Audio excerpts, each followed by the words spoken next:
पली जे साहब जो जेको फ़िक्र हुयो उन सां उहो सलाड़जी वियो ऐं उहो जेको शऊर हुयो उहो पूरे असांजी जेका फैमिली आहे ऐं जेके असां भाउर भेणूं आहियूं उन सभिनी में उहो मुंतक़िल थियो। ऐं पहिरीं छोकिरी हुयमि जे पंहिंजे पूरे ख़ानदान में जंहिं तालीम पिराई ऐं सियासी तौर ते जेको आहे पंहिंजा सिलसिला अॻिते वधाया। इहे कुराड़ा इहे जेके असांजा घणा मुदे ख़ारिज ऐं जेके आहिनि उन्हनि खां घणो तंग थी विया आहियूं जिनखे पाण प्यार मां छुटल कारतूस बि चवंदा आहियूं। ख़ैर, hello ladies and gentleman, Aftab Raimo सलाम। दोस्तों, अॼु मूंसां गॾु मौजूदु आहे कॉमरेड मुर्क मनान चांडियो, जंहिंजो तालुक़ु आहे अवामी तहरीक सां, जेके गुज़िरियल कुझु सालनि खां इंतिहाई सरगर्म रहियूं आहिनि सिंध जे मसइलनि खे उजागर करण में। कंहिं बि तारुफ़ जी मोहताज न आहे। कीअं आहियो मुर्क? बिल्कुलु ठीकु, वॾी महिरबानी तव्हांजी। Thank you so much. आउं चाहींदुसि त मुर्क मुख़्तसिर पंहिंजो तारुफ़ करायो त सिंध जे कहिड़े ज़िले में तव्हां अखि खोली, बारोतड़ किथे गुज़रियो, बुनियादी तालीम किथे हासिलु कई, ऐं उनखां पोइ सियासी सफ़र जे बारे में असांखे ॿुधायो। जी, मुंहिंजो बुनियादी जेको तालिक़ु आहे उहो कंबर ज़िलो जो तालुक़ो आहे वार शहर, उनजो हिकिड़ो ॻोठु हुयो। उते मुंहिंजी पैदाइश जेका आहे उते ई थी, ॻाढ़ी जागीर उन ॻोठ जो नालो आहे। ऐं मुंहिंजी पैदाइश खां 1 साल खां पोइ 2022 में असां जेको आहे वार लॾे आयासीं। मुंहिंजो वॾो भाउ ऐं जेका भेण आहे उनजी तालीम जे लाइ। सो नंढपिण वार में ई गुज़रियो ऐं जेका बुनियादी तालीम हुई उहा बि 6 क्लास ताईं मां हिकु प्राइवेट स्कूल में पढ़ियमि।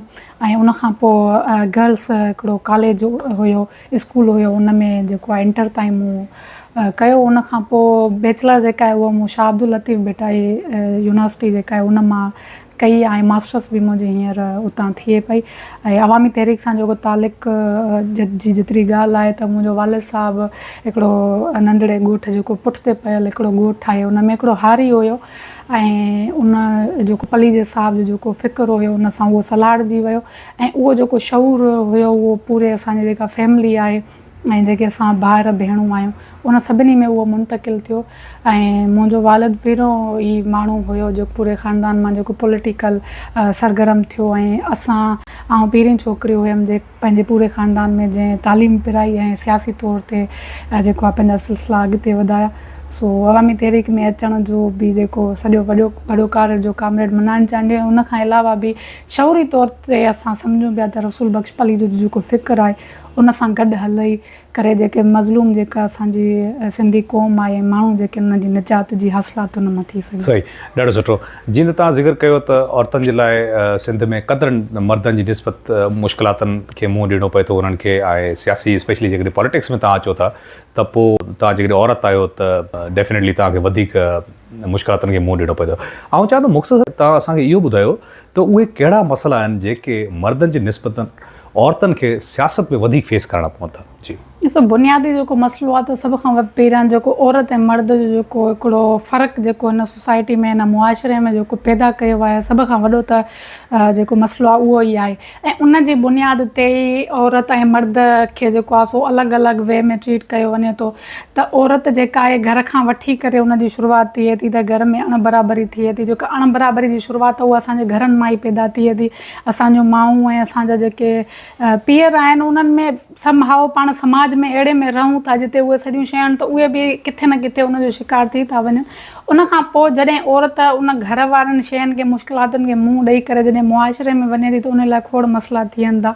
ऐं सियासत त वॾो सुवालु आहे, सियासत तमामु घणी परे जी ॻाल्हि आहे। असांजी औरत जेके बुनियादी उन जूं आहिनि तालीम थी वई ऐं जेका सिहत थी वई या मुआशी तौरु जेको उहो इंडिपेंडेंट थियणु चाहे थी उते ई उन जे लाइ खोड़ मसइला आहिनि। सो वरी जॾहिं सियासत में अचे थी तमामु घणियूं ॾुखियायूं आहिनि। उनखे औरत जीअं ई ट्रीट कयो वञे थो ऐं असांजे मुआशरे में औरत खे अणपूरो इंसानु सम्झो वञे थो, उन जे कंहिं ॻाल्हि खे उन जे कंहिं फ़ैसिले खे एतिरी अहमियत नथी ॾिनी वञे। सो सियासत में बि उन ई शइ खे जेको आहे उन तसलसुल खे बरक़रार रखियो वञे थो। ऐं सभिनि जी ॻाल्हि न कंदमि, खोड़ असांजा साथी जेके मर्द आहिनि उहे औरतुनि खे सपोर्ट बि कनि था ऐं जेको उन्हनि जो जेको अमली तौर ते उन ते हू कनि था कमु। हिकिड़ा सिर्फ़ु ॻाल्हियूं कनि था त औरत जी जेका बराबरी ऐं आज़ादी आहे, अहिड़ा माण्हू बि मूं जेको एक्सपीरियंस कयो त अहिड़ा माण्हू जेके पाण खे वॾा इनकलाबी सॾराईंदा उन्हनि ई असांजी राह में जेको आहे सो मुश्किलातूं पैदा थियूं।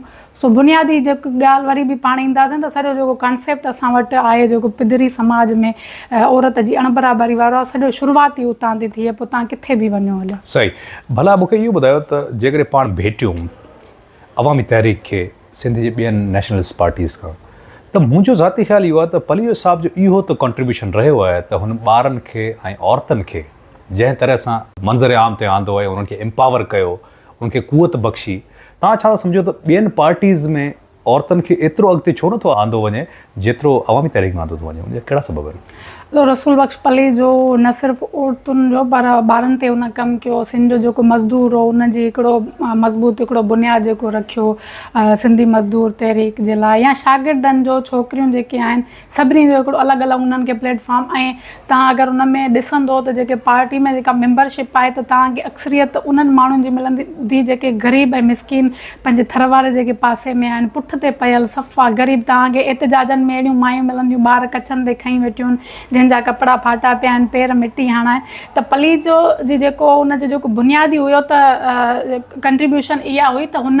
औरत खे आज़ादी जी जेका ॻाल्हि कई उन ते अमल कयो, हिकिड़ो वॾो जेको आहे सो सबूत ॾिनो ऐं वॾो हिकिड़ो सभिनी जे साम्हूं उनखे आणे करे पेश कयो। त हुन चयो त जेकॾहिं तव्हां औरत जी आज़ादी जी ॻाल्हि कयो था या इनकलाब जी ॻाल्हि कयो था त उनजी शुरूआति तव्हां पंहिंजे घर खां कयो। ऐं जेसीं ताईं सिंध जी जेका औरत आहे या किथे बि तव्हां वञो, जेसीं ताईं औरत सियासत में कंट्रीब्यूट नथी करे ऐं औरत ॿाहिरि नथी अचे तेसि ताईं का बि शइ जेका आहे उहा मुमकिन न आहे। इनकलाब जी राह में जेतिरो मर्द जो जेको किरदारु आहे ओतिरो ई औरत जो आहे, मां सम्झां थी बल्कि उनजो अञा वधीक आहे। त जेका औरत जेका माउ बणिजंदी, जॾहिं ॿार खे जनमु ॾींदी, अगरि का इनकलाबी औरत ॿारु पैदा करे थी त उनजो जेको ॿारु आहे उहो जेको बुनियादी तौर ते ऑटोमेटिक जेको आहे उहो उन सॼनि मामलनि सां सलाहजी वेंदो, छो त उनजी तरबियत उहा औरत करे थी घर में। ऐं उहो सॼो उन माहौल खे जॾहिं ॾिसंदो, सो हींअर त न सिर्फ़ु सिंध में पर तव्हां एशिया लेवल ते बि अगरि ॾिसो त औरतुनि जी एॾी वॾी काई तनज़ीम आहे, एतिरी मुनज़िम जेका तनज़ीम आहे उहा कोन्हे। बाक़ी ॿियूं पार्टीज़ में बि आउं त घणो उन्हनि ते कोन जेको आहे सो चई सघंदमि, पर इहो ज़रूरु चवंदमि त जेके बि पार्टियूं आहिनि सिंध में या पाकिस्तान लेवल ते, त उन्हनि खे इहो घुरिजे त पंहिंजी जेका औरत विंग जेका आहे उनखे मज़बूत कयो वञे। ऐं जेसीं ताईं औरत विंग या औरतूं जेके आहिनि उहे पॉलिटिकल उन में सफ़र में मर्दनि सां गॾु नथियूं हलनि, तेसीं ताईं जेको पाण आज़ादी जी या इनकलाब जी या जेको ॻाल्हि कयूं था उहा अणपूरी आहे। मूंखे यादि थो अचे त पलीअ साहिबु अक्सर ज़िक्र कंदा वियतनाम जी औरत जो। तव्हां बि ग़ालिबन इहा ॻाल्हि ॿुधी हूंदी त अमरीकी कंहिं जनरल जो हिकिड़ो आर्टिकल लिखियलु हुयो जंहिंमें उन इहो चयो त मूंखे जेकॾहिं ख़ौफ़ आयो वियतनामी माण्हुनि सां विढ़ण में त उहो फ़क़ति डिघनि वारनि फ़ौजियुनि जो, यानी उन्हनि वियतनामी औरतुनि मां उन्हनि खे ख़ौफ़ आयो एतिरो। त इहा ॻाल्हि बिल्कुलु तव्हांजी जाइज़ आहे त इनकलाब हुजे या असांजी सियासत हुजे, उन में औरत जो बख़ूबी ओतिरो ई किरदारु आहे जेतिरो हिकिड़े मर्द जो आहे। अचो त हाणे ॿिए हिकिड़े पासे इन साॻी मसइले सां रिलेटेड आहे त असांजो अक्सर करे प्रोफेशनल छोकिरियूं जेके MBBS कनि थियूं उहो प्रैक्टिस नथियूं कनि। मतिलबु घणो करे मूं इहो ॾिठो आहे त उहो MBBS करण खां पोइ शादी करे वेही थियूं रहनि ऐं उनजे घर वारनि जे तरफ़ां जेके उनजा सहुरा आहिनि उनजे तरफ़ां बि इजाज़त नथी ॾिनी वञे। तव्हां छा था सम्झो त एतिरो वॾो तादादु, एतिरो वॾो जंक जेको मेडिकल यूनिवर्सिटीज़ में छोकिरियुनि जो निकिरे थो, छो जो छोकिरियूं हिन में त कोई शक न आहे त एडमिशन में छोकिरियुनि जी वधीक थींदी आहे मेडिकल कॉलेजिस में, छो जो वधीक पढ़ंदियूं आहिनि, वधीक महिनत कंदियूं आहिनि। असां छोकिरनि खे जेकॾहिं कंपेयर कयो त छोकिरियूं वधीक नंबर खणी पास थींदियूं आहिनि। इहो ई सबबु आहे त मेडिकल यूनिवर्सिटीज़ में छोकिरियुनि जो तादादु वधीक हूंदो आहे छोकिरनि सां। पर जॾहिं उहो एतिरी खपत थिए थी, सालाना एतिरी लखनि जी तादाद में फीस अचे थी, जंहिंमें गवर्नमेंट जो बि मशीनरी ज़ाया थिए थी, माण्हुनि जो बि पैसो लॻे थो, पर उहो वर्कफोर्स समाज जो हिसो नथी बणिजे। तव्हां छा था सम्झो त इन जा कहिड़ा बुनियादी सबब आहिनि ऐं उनखे बहितर करण जे लाइ तव्हांजी पार्टी ऐं सरकार खे छा करणु खपे? सभ खां वधीक जेका मसइलो जेको असांजे समाज में आहे उहो आहे त शादी खे बणायो वियो आहे, ख़ासि करे छोकिरी जी जेका छोकिरी खे वठी करे। त असां वटि तालीम जो त ख़ैर रुझान आहे पर एतिरो कोन्हे, को अक्सरियत कोन्हे का छोकिरियुनि जी तालीम वारी पासे न। त पोइ जेका वरी छोकिरी जेका थोरो घणो जेका अहिड़ी फैमिली आहे या अहिड़ो जेको ख़ानदान आहे उनजा पेरेंट्स उनखे पढ़ाइनि था, त शादी असां वटि अची करे रुकावट बणिजी बीहे थी। त काफ़ी जेके नौजवान छोकिरियूं आहिनि उन्हनि सां इहा बि शर्त रखिया वेंदा आहिनि, भाउ तुंहिंजी डिग्री तो ठीकु आहे, तोखे तालीम ॾियराईंदा पर डिग्री पूरी थियण खां पोइ तुंहिंजी शादी कराई वेंदी। ऐं खोड़ जेके सिंध में इहो आहे त नंढड़ाइप में जेके रिश्ता कया वञनि था। त मां पंहिंजे अगरि ख़ानदान जो मिसाल ॾियां त उन में त जॾहिं ॿारु नंढड़ो नओं ॼमे थो, अञा साल जो बि नथो थिए, त उहे कंहिंजे नाले करे छॾींदा त हीअ फलाणे जी आहे, हीअ फलाणे जी आहे। त पोइ उहे शयूं जेके आहिनि नंढड़ाइप जा रिश्ता ऐं जेको शादी खे एॾो वॾो मसइलो असांजे समाज में बणायो त औरत अकेली नथी रही सघे। इवन असांखे एतिरा मूंखे मां त खणी मुंहिंजी फैमिली सपोर्टिव आहे ऐं तालीमी सिलसिला वधाया पॉलिटिकल हिसाब सां, त हींअर ताईं बि इहे ई शयूं आहिनि त पोइ अगरि तूं कराची में अकेली रहीं थी त तूं अकेली नथी रही सघीं, हा तूं शादी कर, उनखां बाद में तूं रही सघीं थी, उनखां बाद में तूं पढ़ी सघीं थी। त असां वटि सभ खां वधीक मसइलो अलाए छो असां जेको समाज आहे उनखे इहो लॻे थो त जेका हिकिड़ी अकेली छोकिरी आहे, अकेली जेका औरत आहे, उहा मर्द खां बग़ैर सर्वाइव नथी करे सघे ऐं मर्द ई उनजो मतिलबु उनखे उनजे आधार ते बीहारे वियो आहे। सो शादी करे ज़ाहिरी ॻाल्हि आहे हर फैमिली जेका आहे उन्हनि जा पंहिंजा पंहिंजा तौर तरीक़ा आहिनि, उन्हनि जूं पंहिंजूं पंहिंजूं रीतूं रस्मूं आहिनि। जेकॾहिं असांजी फैमिली प्रोग्रेसिव आहे त ज़रूरी न आहे त जेको असांखे ॿी फैमिली मिले जिते असांजी शादी थिए उहा बि हुजे। उनजे लाइ उपाय इहे वरिता वञनि त जेके वालदेन आहिनि उन्हनि खे इन शइ खे सम्झणु घुरिजे, इन ॻाल्हि खे सम्झणु घुरिजे त पंहिंजनि नियाणियुनि खे तालीम ॾियनि। ऐं जीअं तव्हां MBBS जी ॻाल्हि कई त डिग्री करण खां पोइ उन्हनि खे प्रैक्टिस करणु घुरिजे ऐं जॾहिं उहे प्रैक्टिस कंदियूं ऐं सुभाणे खां पोइ उन्हनि खे जॉब थिए थी या पंहिंजी क्लिनिक खोलनि थियूं, उन सां छा थिए थो त औरत जेका आहे उहा ख़ुदमुख्तियार थिए थी, मुआशी तौर ते मज़बूत थिए थी। ऐं मुआशी तौर जॾहिं औरत मज़बूत थिए थी त न सिर्फ़ु औरत जो फ़ाइदो आहे पर उनजी फैमिली ऐं उनजो जेको मुड़ुसु आहे, उन जा जेके इनलाज़ आहिनि या उन्हनि जा जेके ॿार आहिनि, उन्हनि जो अलाए केतिरो उन्हनि सां कंट्रीब्यूट थी थो वञे। त उहा छोकिरी जेका मुकमल तौर ते मुड़ुस ते डिपेंड थी करे वेहे थी या फैमिली ते थी वेहे थी, जॾहिं उहा कमाईंदी त ऑटोमेटिक जेको आहे हुनखे रिलीफ मिली वेंदो। त मर्दनि खे बि इहो सम्झणु घुरिजे त अगरि औरत जॉब करे थी या उनजो कोई कारोबार बि आहे त उनखे सपोर्ट कनि, उन्हनि जी ख़ुदि जेको आहे सो सपोर्ट थी वेंदी मर्दनि जी। ऐं अगरि सोचनि त वॾे फ़ाइदे में आहिनि, छोकिरियूं वॾियूं होशियारु आहिनि, पढ़नि थियूं, त उन्हनि खे जॉब करणु ॾिनी वञे। बाक़ी जेसीं ताईं ॻाल्हि आहे त सभ खां पहिरियां त फैमिली ई जेको आहे ज़िम्मेवारु आहे, त उहा सोची सम्झी पंहिंजनि धीअनि जो सुठे हंध ते रिश्तो कराए। अगरि उहे प्रोग्रेसिव आहिनि त धीउ जो कंहिं अहिड़े हंध ते रिश्तो कराइनि जिते एटलीस्ट असां वटि अक्सर हींअर शादियूं कोन थियूं हलनि, जेको हींअर वारो टाइम जेको हले थो त ॾिसूं था त इवन लव मैरिज जेके थियनि थियूं या जज़्बात में जेके फ़ैसिला थियनि था, उहे शादियूं घणो बकाउ कोन थियूं कनि। उन्हनि जे पोयां खोड़ उहे इहे ई रीज़न आहिनि सभु, मुआशी तौर ते या सॼियूं शयूं मर्द तंग थो थी वञे घणो, जेको आहे असां अड़ी हूंदा त मर्द कमाईंदा त पोइ पूरी फैमिली उन ते डिपेंड थी वेंदी आहे। हिकिड़ो ॿियो बि मसइलो आहे त अक्सर करे माण्हुनि जी इहो रिक्वायरमेंट्स बि हूंदियूं आहिनि त भई असांजी नो डॉक्टर हुजे, ऐं वरी उहो छोकिरी जॾहिं ईंदी आहे घर में त हाणे नौकिरी न कंदी, अरे भई पोइ डॉक्टर वठण जो फ़ाइदो कहिड़ो। जॾहिं तव्हां जेकॾहिं MBBS करायो उनखे घर ई विहारणो हुयो त उहो सीट ॿी के ग़रीब खे छोकिरी खे या छोकिरे खे ॾियो आहे जेको मुआशरे जो हिसो त थिए आहे। छो जो जॾहिं बि को ग्रेजुएट निकिरंदो आहे त उहो हिकिड़े मुआशरे जो पुर्ज़ो हूंदो आहे, जेकॾहिं उहो फिट नथो थिए त पोइ उनजो को कंट्रीब्यूशन न थींदो मुआशरे में। सो इहे सभु शयूं आहिनि। ख़ैर हाणे थोरो पाण टॉपिक चेंज था कयूं। मुंहिंजो इहो सुवाल नेक्स्ट तव्हां खां आहे, जीअं त अवामी तहरीक हिकिड़ी पुराणी पार्टी आहे, सिंध जी रोशन ख़्याल आहे, सेक्युलर जमायत आहे, छा सबबु आहे जो अवामी तहरीक पार्लिमानी सियासत में सीटूं नाहे खटी सघंदी? छो? ॾिसो, पाण जंहिं हिते रहूं था मुल्क में त जेका अपोज़िशन जेका आहे, पीपल्स पार्टी थी वई या मुख़्तलिफ़ ॿियूं जेके धुरियूं आहिनि, त उन्हनि वटि हिकिड़ो अलॻि ई पंहिंजो कॉन्सेप्ट आहे। असांजो जेको माण्हू आहे, आम माण्हू, आउं चवंदी आहियां त असांजो जेको आम माण्हू उहो ज़हनी ग़ुलाम आहे। जॾहिं असां आज़ादी जी ॻाल्हि कंदा आहियूं त सभ खां पहिरियां त असांखे उहो ॿुधाइणु घुरिजे त तव्हां कहिड़ी आज़ादी जी ॻाल्हि था कयो, छा जिस्मानी आज़ादी जी? त जिस्मानी तौर ते त तव्हां आज़ादु आहियो। अगरि ज़हनी जी त पोइ हा, ज़हनी आज़ादी मिलणु घुरिजे। असांजे माण्हू जेको आहे हींअर ब्यूरोक्रेट्स ई तव्हां ॾिसो त उहे ब्यूरोक्रेट्स उन्हनि जेके वॾेरा जेके आहिनि, ख़सीस जेके जिन जी का हैसियत न आहे, उन्हनि जे ॾाढो टाउट बणिया वेठा आहिनि, उन्हनि जी ग़ुलामी कनि था ऐं हिकिड़ो ढिॼ ऐं ख़ौफ़ वारो जेको हिकिड़ो माहौल आहे। असां वटि इहो कॉन्सेप्ट आहे त जेको अगरि मुंहिंजे पीउ जेको आहे या ॾाॾे फलाणे नवाब खे वोट कयो त हिन खे ई मां वोट उनखे ई कंदुमि। सो दरअसल असांजा जेके माण्हू आहिनि उहे ज़हनी तौर ते ग़ुलाम आहिनि, जेके उन ग़ुलामी मां निकिरणु चाहिनि ई नथा। हिकिड़ा हूंदा आहिनि त कोशिशि कंदा आहिनि, हू चाहिनि ई नथा। हिते मुंहिंजो हिकिड़ो काउंटर सुवाल इहो आहे त पहिरीं ॻाल्हि इहा त को बि इंसानु जेकॾहिं आहे त उन ते पाण लेबल हणण खां पहिरीं इहो सोचो त असां जेको हेॾे 4 ॾहाकनि सां कमु कयूं पिया पार्टीज़ में, छा असांजी ज़िमेदारी न आहे त जेकॾहिं को माण्हू ज़हनी तौर ते आज़ादु नाहे त असां उनखे सम्झायूं ऐं उनखे ॿुधायो त भई आज़ादी छा थींदी आहे? ऐं गुज़िरियल 40 सालनि में इन मामले में तव्हांजो छा ख़्यालु आहे? मां हिन ॻाल्हि ते अचां थी त अक्सरियत भली असां वटि उन्हनि ज़हनी ग़ुलामनि जी हुजे, पर हींअर जेके ताज़ो गुज़िरियल जेका इलेक्शन थी या उनखां पहिरीं जेका थी उन में अक्सरियत तव्हां ॾिसो त PP खे शिकस्त आई आहे ऐं खोड़ जेके अवाम दोस्त जेके पार्टियूं आहिनि उन्हनि जे खोड़ माण्हुनि जेका सीटूं कढियूं बि आहिनि।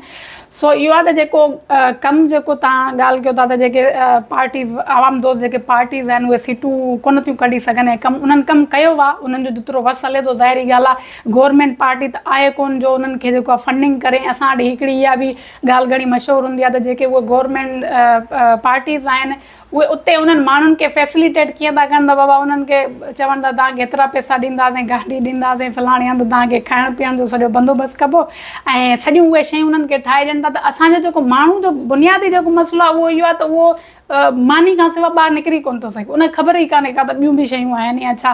उन वटि इहो आहे त मूंखे खाइण पीअण जे लाइ मिले थो, 5,000 मूंखे मिलंदा त 2 ॾींहं जेको आहे सो होटल ते जेको आहे सुठा चांहि बि पीअंदासीं, राड़ूं बि हणंदासीं, ॻाल्हियूं निकिरंदियूं। त असांजे माण्हू जो जेके असांखे ॿुधायूं वञनि जो तव्हांजूं जेके बुनियादी जेके ज़रूरतूं आहिनि सिर्फ़ु खाइण पीअण, 2 वक़्त जी मानी आहे, त उन्हनि खे ख़बर ई कान्हे का त असांजूं बुनियादी जेके ज़रूरतूं आहिनि उहे इन खां वधीक करे न साईं तालीम आहे, सिहत आहे या ओवरऑल जेके बि शयूं तव्हां सुठा रोड हुजनि, रस्ता हुजनि, जिते तव्हां रहो था उते तव्हांखे फैसिलिटेशन्स हुजनि, तव्हांजे ॿारनि जे लाइ सुठा प्ले ग्राउंड हुजनि, त हू उन्हनि खे नथा सम्झी सघनि। तव्हां नथा सम्झो त जेको हुकुमरान जमात आहे असांजी उहो इहे काफ़ी शयूं उन्हनि माण्हुनि खे ॾींदी आहे, तॾहिं त उहे वोट ॾींदा आहिनि। मिसाल तौरु नौकिरी उन्हनि खे ॾींदी आहे, उन्हनि जे ॻोठ जो जेकॾहिं रोड आहे उहो बि ॾींदी आहे, उन्हनि जो जेकॾहिं सुभाणे को मिसाल तौरु को ऑर्डर कराइणो हुजे, ट्रांसफर पोस्टिंग हुजे, कंहिंखे बदिलाइणो हुजे, कंहिंखे छॾाइणो हुजे, इहे सभु शयूं उतां जा जेके लोकल पॉलिटिशियंस आहिनि सीनियर जेके हुकुमरान जमानत जा उहो त सभु इहे मसइला हल कंदा। सो उहो माण्हू जेको वोटर आहे जंहिंखे असां चऊं था त भई उहो ज़हनी ग़ुलामी में आहे, उहो त चए न असां ज़हनी ग़ुलामी में न आहियूं, असां त बिल्कुलु जेको चाहियूं था उहो असांजो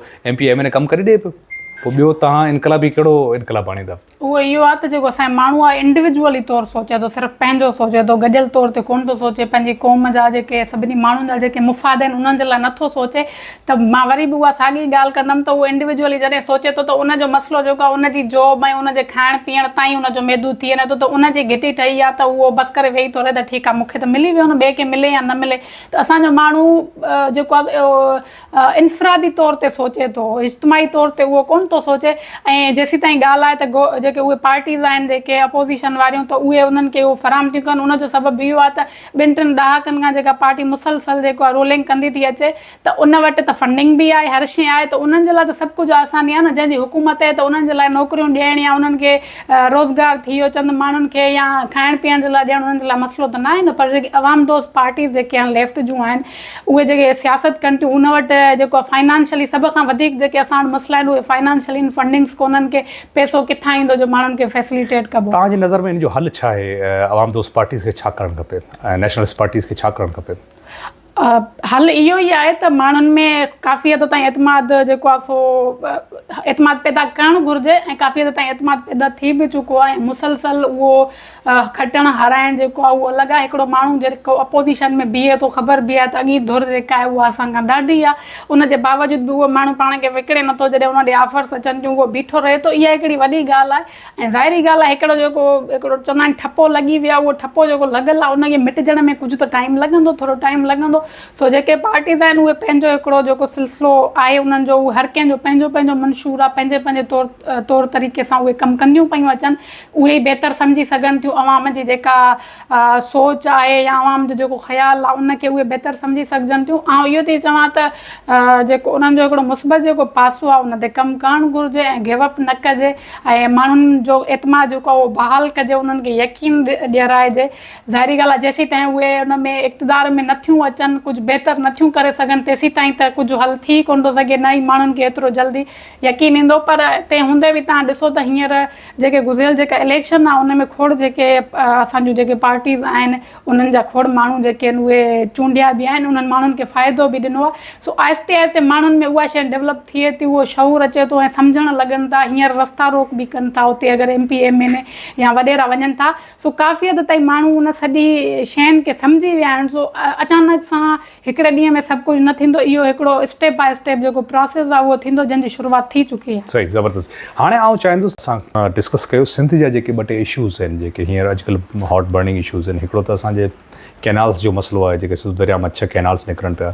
ॿियो नंढड़ी असांजी प्रिया कुमारी जो मसइलो, उनखां अलावा जेके उत्तर में असांजा क़बाइली जहिड़ा आहिनि ऐं जेको थर जो कोयलो निकिरे पियो उनजी प्रॉपर रॉयल्टी, थरी माण्हुनि जो जेको नौकरियूं मिलणु, तव्हां छा था सम्झो इहे सभु मसइला इन्हनि में अवामी तहरीक कहिड़ो कमु करे रही आहे? ऐं आउं चाहींदुसि त शुरूआति तव्हां प्रिया कुमारी वारे इशू खां कयो, जंहिंजे लाइ तव्हां काफ़ी सरगर्म रहिया आहियो ऐं हर आचर ते तव्हांजो मुज़ाहिरो हूंदो आहे। सो आउं चाहींदुसि प्रिया कुमारी वारे मसइले खां शुरू कयो। जी ॾिसो, प्रिया खे गुम थींदे तक़रीबन 3 खां 3.5 साल थी चुका आहिनि ऐं शुरूआती जेका उन्हनि जे लाइ माम बि शुरू थियूं हुयूं जिदोजहदियूं, विच में 1-2 वॾियूं जिदोजहद शुरू थियूं, जेके बि उन्हनि खे आसरा मिलिया त बाबा अॼु मिले थी सुभाणे मिले थी ऐं उहो मामिलो थधो थी वेंदो। असां वटि अक्सर ईअं हूंदा त सिंध में जेके बरंदड़ मसइला हूंदा आहिनि, माण्हू हिकु दफ़ो उन ते थींदा आहिनि, पोइ वरी हिकिड़ा ॿिया असां वटि सभ खां वॾो मसइलो आहे त यार हीउ मसइलो थियो आहे सो हिन खे दॿाइण जे लाइ ही मसइलो नओं पैदा थियो आहे, त असां इहो न ॾिसंदा आहियूं त अगरि ॿियो मसइलो थिए थो त असांखे गॾु खणी करे कीअं हलूं उन्हनि मसइलनि खे, जेकॾहिं हू असांखे ॿियो मसइलो पैदा करे बि ॾियनि था। सो प्रिया वारो जेको मामिलो उहो काफ़ी संजीदा आहे ऐं काफ़ी जेके शयूं आहिनि हींअर ताईं जेको आहे सो आउं त मुकमल उहो हिकिड़ो कोन थी फ़ैसिलो करे सघां त छा आहे छा न आहे।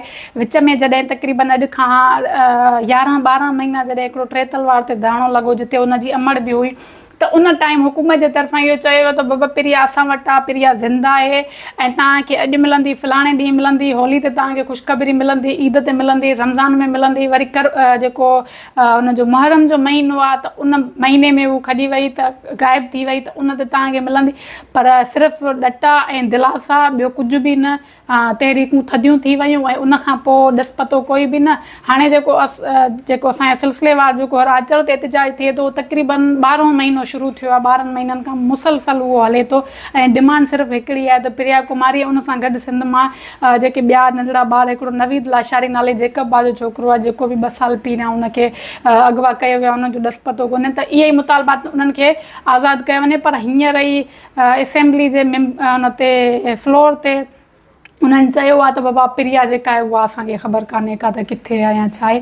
उन्हनि ई माण्हुनि जिन इहो चयो, ज़िया लंजार सां जॾहिं मुलाक़ात थी, उन चयो बाबा छोकिरी आहे असां वटि तव्हांखे मिली वेंदी।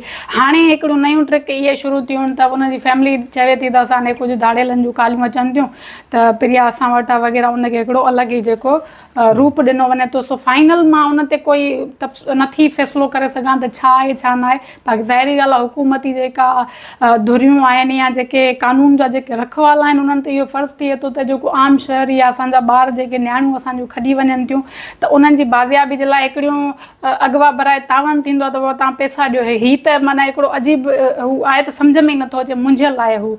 सो पहिरीं ॻाल्हि इहा ई तव्हांजी जेको तव्हां पुछो। ऐं अच्छा, ॿियो इहो त मूंखे कैनाल्स जे बारे में ॿुधायो त जेको हींअर काफ़ी पार्टी जी तरफ़ां बि एहतजाज थिया आहिनि। असां बि 2 हफ़्ता पहिरीं मीरपुर में हिकिड़ो वॾो एहतजाज कयो, civil society Mirpur civil society Umarkot जे तरफ़ां हिकिड़ो जलसो हुयो, धरणो हुयो, मुज़ाहिरो बि हुयो, असां हुनमें पंहिंजा मुतालबा बि रखियासीं।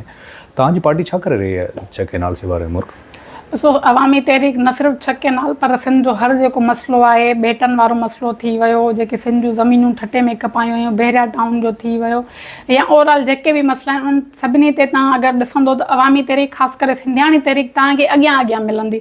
सो अवामी तहरीक मुसलसल 6 कैनाल जेके हींअर कढिया पिया वञनि उन्हनि जे ख़िलाफ़ु मुसलसल जिदोजहद में आहे। हींअर ताज़ो ई 12 फरवरी ते कराची मां जेको रीगल चौका प्रेस क्लब ताईं हिकिड़ी अज़ीम आलीशान रैली कढी वई ऐं तमामु बहितरीनु जेका रैली हुई। ऐं उनखां अलावा हींअर पूरी सिंध में जेके मुख़्तलिफ़ शहर ऐं मुख़्तलिफ़ जेके ज़िला आहिनि उते अवामी तहरीक जूं रैलियूं कॉन्फ्रेंस, हींअर ताज़ो इस्लामाबाद में अवामी तहरीक जी 6 कैनाल वारे मामले ते कॉन्फ्रेंस थी गुज़री आहे। सो सिंध जे पूरा जेके बि शहर आहिनि उन हर शहरनि में अवामी तहरीक जेका उहा सरगर्म आहे। कैनालनि जी जेको मामिलो आहे उन ते तव्हांखे अवामी तहरीक ॿियूं बि पार्टीज़ कनि थियूं, पर तव्हां वटि ॾिसंदो जॾहिं इहे मसइला मामला अचंदा त अवामी तहरीक तव्हांखे सेरे फ़ोरस ते मिलंदी। बिल्कुलु बिल्कुलु, थैंक यू सो मच।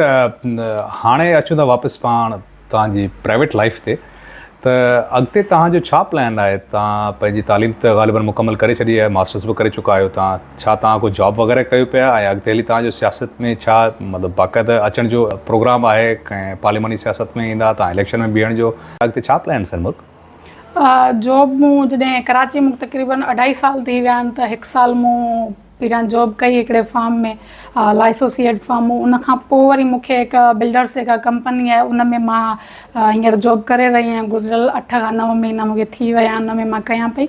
ऐं बाक़ी जेको आहे त मास्टर्स मुंहिंजी थिए पई ऐं घणो कोन राड़ हणबी त फलाण कबो ही कबो जेसीं ताईं ॻाल्हि आहे सियासत में अचण जी, त सियासत में त पाण ऑलरेडी जेको आहे इन आहियूं, ऐं पार्लियामेंट जेकी सियासत आहे त फ़िलहालु त कोई बि इरादो कोन्हे, पर इहो आहे त अगरि मूड थी वियो त ज़रूरु अचिबो ऐं अचणु घुरिजे। ख़ासि करे जेके असांजो नौजवान जेके छोकिरियूं आहिनि उन्हनि खे त पार्लियामेंट मानी जेका सियासत आहे उन में इन थियणु घुरिजे, ऐं ज़रूरत बि उन में आहे। इहे कुराड़ा इहे जेके असांजा घणा मुदे ख़ारिज ऐं जेके आहिनि उन्हनि खां घणो तंग थी विया आहियूं। सो हाणे जेको दौरु आहे यंग जनरेशन जो आहे, ऐं यंग जनरेशन जॾहिं ईंदी त तॾहिं जेको असांजो ईंदड़ जेको नस्ल आहे उनजी बहितरी जे लाइ कुझु जेको थी करे सघूं था, जिनखे पाण प्यार मां छुटल कारतूस बि चवंदा आहियूं। खैर, थैंक यू सो मच मुर्क। ऐं फाइनली दोस्तो, तव्हांखे उमेद आहे त हीअ वीडियो पसंदि आयो हूंदो। मुर्क सां असां कचहरी कईसीं, ऐं चाहींदुसि त हिकिड़े जुमिले में तव्हां सिंध जूं नौजवान छोकिरियूं जेके स्पेशली यूनिवर्सिटीज़ में पढ़नि थियूं उन्हनि जे लाइ, उन्हनि जी एम्पावरमेंट जे लाइ को हिकिड़ो जुमिलो, को मैसेज, उनखां पोइ असां इजाज़त वठंदासीं। जी, मैसेज इहो ई आहे त जेके ख़ासि करे जेको छोकिरियूं उन्हनि खे इहो आहे त शादी खे एॾो वॾो मसइलो न बणायो, ऐं खोड़ जेके आहिनि मामला आहिनि, तालीम आहे, तव्हांजी जॉब आहे, ख़ासि करे मुआशी तौर ते पाण खे तमामु घणो मज़बूत कयो, ऐं शादी वारे मामले में, ज़िंदगी गुज़ारण जे मामले में, पंहिंजो पार्टनर जेको आहे सो उन जे मामले में सफ़ा घणो संजीदगी सां ॾिसो, जज़्बात में न अचो, ऐं थोरो वक़्तु उनखे छॾे ॾियो, शयूं ॾिसो त केतिरी हद ताईं वञनि थियूं। छो त शादी हिकिड़ो अहिड़ो हिकु त असां मुआशिरे में उनखे वॾो बणाए वियो आहे। सो इन करे सभ खां वधीक इहो आहे त तव्हां उन मामले में एटलीस्ट ओड़ो पार्टनर जेको आहे सो चूज़ कयो जेको तव्हांखे सपोर्ट करे, ऐं ज़ाहिरी ॻाल्हि आहे सपोर्टिव हूंदो त तव्हांजा अॻिते वारा सिलसिला जेके आहिनि उहे बि थी सघंदा। बाक़ी जेके यूनिवर्सिटीज़ में पढ़नि थियूं त पंहिंजी तालीम सां गॾोगॾु पॉलिटिक्स में या जेके माण्हुनि जा जेके इशूज़ आहिनि, ख़ासि करे छोकिरनि खे जेके तालीमी इदारनि में, हॉस्टल में जेके अॼुकल्ह खोड़ मसइला दरपेश आहिनि उन्हनि जे लाइ आवाज़ु उथारियो। इंडिविजुअली तौर ते अगरि तव्हां सां कोई गॾु नथो बीहे तॾहिं बि पंहिंजे हिसे जो जेको किरदारु अदा कयो, ऐं तव्हां जेको ईंदड़ जेको असांजो नस्ल आहे उन जूं अमड़ियूं आहियो, माऊं आहियो, सो तव्हां अगरि शऊर याफ़्ता हूंदो ऐं कुझु बहितर कंदो त जेको ईंदड़ असांजो जेको नस्ल आहे उहो बि जेको आहे हिकिड़ो उन तरफ़ हलंदो, ऐं पाण घणो ई जेको आहे उन में ग़ुलामी वारी इन्हनि सॼियुनि रीतियुनि रस्मुनि जी आड़ में ज़िंदगी गुज़ारी आहे, हींअर तंग थी चुका आहियूं। त इहो करणु घुरिजे त जेको ईंदड़ नस्ल आहे उहे इन्हनि सभिनी दकियानूसी ऐं मुदे ख़ारिज जे रीतियुनि रस्मुनि ऐं ॻाल्हियुनि खां पाक साफ़ ऐं शफ़ाफ़ थी करे पंहिंजी मंज़िल ते रवंदवा थी सघे। Perfect, thank you so much मुर्क। Thank you. So thank you so much दोस्तों, उम्मीद आहे त तव्हांखे हीउ नंढड़ो इंटरव्यू पसंदि आयो हूंदो। This is Aftab Raimo signing out from Karachi Sindh. जिते हुजो ख़ुशि हुजो, आबाद हुजो, सन सलामत, साथ सलामत। Thank U.